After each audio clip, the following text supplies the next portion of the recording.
thing with their quickness, their speed, and their route running savvy.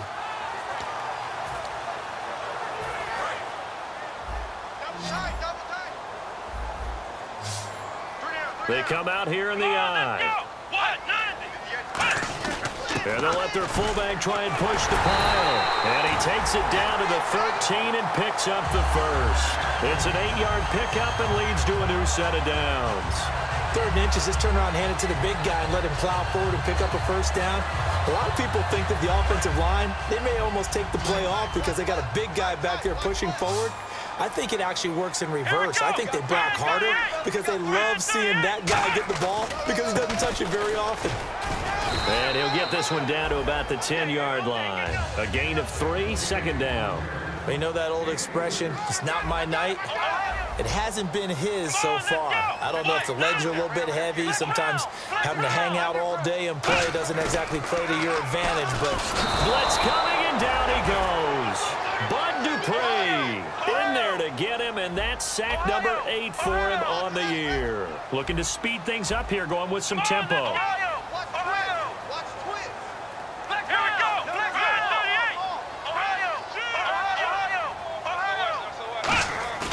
Now on 3rd and long, they'll look to throw.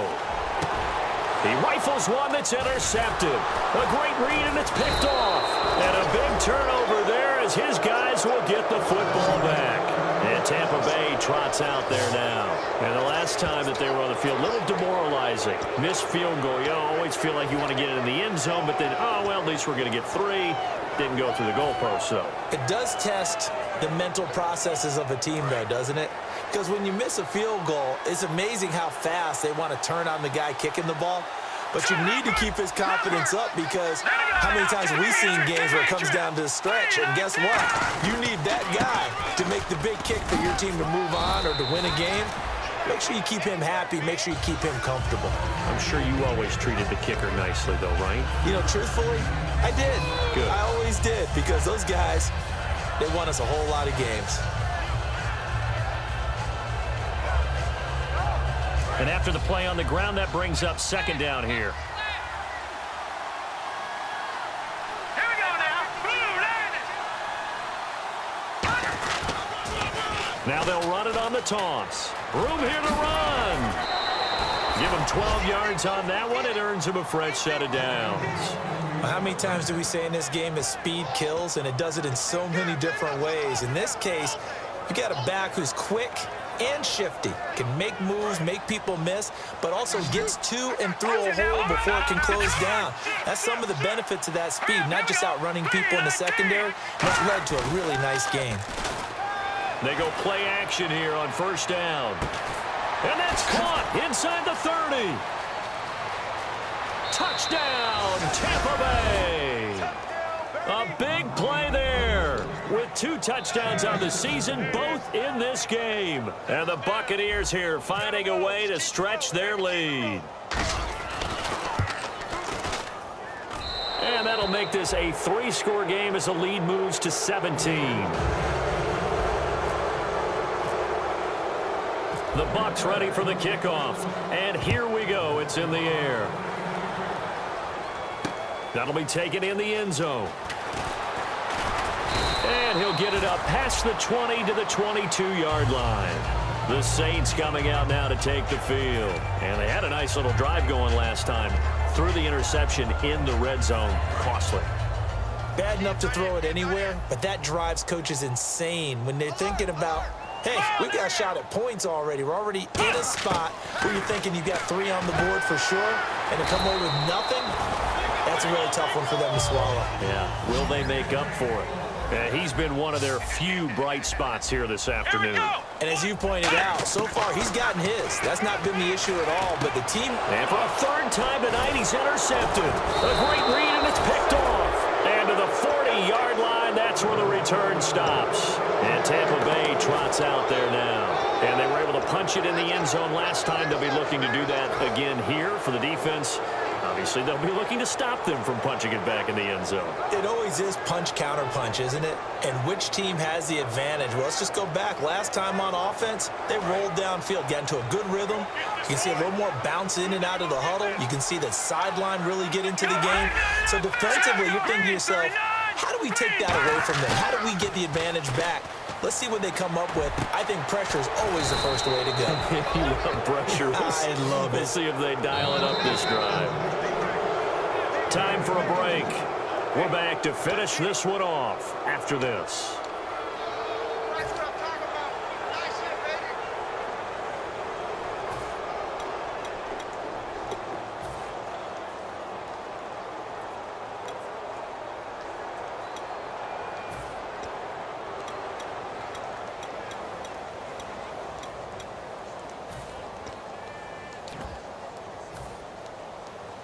First down and 10 now for the offensive group. Looking to jam the receivers at the line here. Press coverage look defensively. Garoppolo now. First down throw. Nowhere to escape, and he goes down.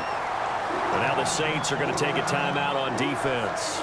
It's just their first. They've got 2 more to use here in the final stages.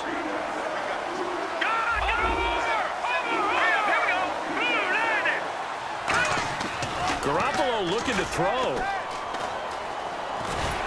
And he's going to go down. Back at the 27-yard line. He's sacked. And the Saints signal for another timeout. That'll leave them with just 1 remaining in this 4th quarter of play. Second down, sacked by the defense. What type of pressure will they bring here on 3rd? We'll see. Let's go. Green, 39. On 3rd and long, it's Garoppolo. And he dropped it. Now it was tipped. Altered the ball a little bit, but he dropped it. And now 4th down. And for the second time tonight, this field goal unit comes out here. From the right hash, this from 44 yards out.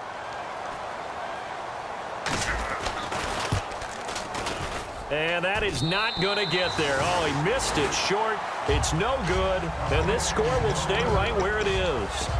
Well, it's still a good-sized lead, so they haven't necessarily needed him, but this is now 2 missed field goals for him in this game so far. Yeah, and the question now is, will he be prepared when they do need him? Whether that's later in this game or sometime down the line, having a kicker you can count on is definitely imperative. Hey, we got tight left. Watch tight end. Watch tight end. Key him. Key the tight end. Let's go. 1, 9. 3 down. 3 down. 1, 9. Check. Trying to shake off the interception. He'll look to throw. Looking for his tight end on the corner. It's complete. It's a pickup of 14 there. And that leads to a New Orleans first down. And now they're in the hurry-up. Let's go. 1, 9. They'll look to throw here on first down. Toward the right sideline, but it's incomplete. It's a tried-and-true formula, and I don't think it'll change for as long as we play football.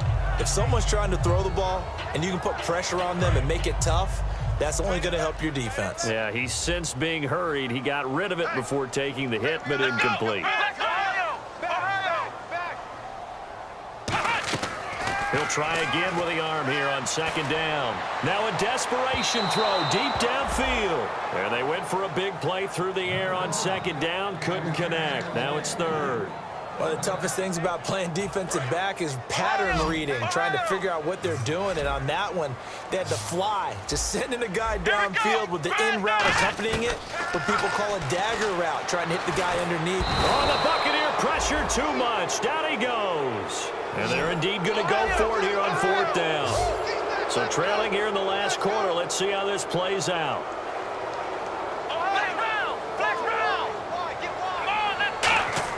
Got to try it here. He's back to throw. He's going to let it fly. And for the 4th time tonight, it's an interception. A great read, and it's picked off. And his guys are going to get the football at the 23-yard line. And Tampa Bay trots out there now. And last time out, another missed field goal, so maybe their confidence wavering a little bit right now in the kicking game. And I'm with you on that. I think at this stage, they'd love to not run him back out there in a tough situation. But let's face it, they may have to. So right now, the head coach is talking to the offense coordinator and saying, call this game like we're going to put it in the end zone. Let's try and take the field goal out of it. He's going to sling this deep downfield. And is this intercepted? It is. It's intercepted. A great read, and it's picked off. And they take possession of the football and have it at the 36-yard line. Out onto the field comes New Orleans. They're down big here late. I don't know. You just one last drive here for pride. Some people like to do that. I remember playing for a guy once. We were down huge, and someone said, "Coach, what do you want to call?" He just waved a hand like, "Who cares? Let's get out of here and do something some other time." But some teams like to do something at the end to feel a little bit better as they continue to move forward. Yeah. And my goodness, another interception. And some room to maneuver. And a great return here gets this one all the way down to the 26-yard line. And now the Buccaneers offense gets set to head back onto the field. And last time, one-play interception, so this offense, they should be fresh. That's a good way of putting it. And I can't wait to see what they decide to do with play calling, because a one-play drive where you throw an interception, a lot of people think the very next time out, run the football, don't give them a chance. Maybe play action? I think maybe you go play action, show your quarterback, get a little confidence in him, and let him fling another one. And the tip there altered the ball flight, and it falls incomplete. It'll be second down. Again, we'll see the pistol here. Oh, Garoppolo's going to throw it. And he's going to go down here as sacked. They push him back to the 34. They push him back 8 yards that time on second down. They're going to hurry back to the line now. From the gun on third, Garoppolo. And that will be incomplete with a clock down now to 13 seconds.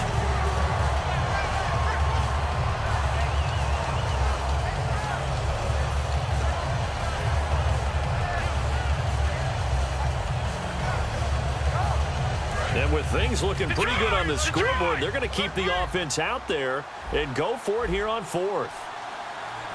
All right, here we go. Detroit! Detroit! All right, now. Watch it now, buddy. All right, here we go. Green, 39. They'll go for it. It's Garoppolo. Looking deep downfield. And for a third time tonight, he's intercepted. A great read, and it's picked off. And a big turnover there as his guys will get the football back. Out onto the field comes New Orleans.